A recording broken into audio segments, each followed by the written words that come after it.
How to archive posts on Instagram. Hello everyone, welcome to the video. In today's tutorial, I'm going to be showing you guys how you can archive your posts on Instagram to hide from your profile. But before getting started, make sure to like the video and subscribe to the channel. So the first thing you need to do is open up your Instagram. Once you get to Instagram, the first thing you need to do is head over to your profile. And once you get to your profile, you just need to choose the picture or video that you want to hide from your profile. So let's say if I just want to hide this one right here, I'm just gonna tap on the three dots, and from here you will see this archive option. Go ahead and tap on it.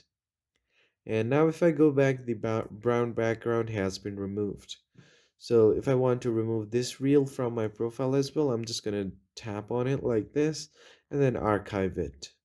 Now if I go back, the brown reel also has been archived.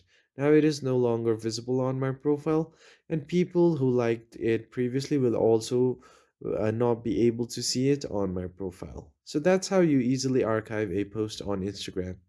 I hope you found this video helpful. Please subscribe for more tips and tricks. I'll catch you guys on the next one.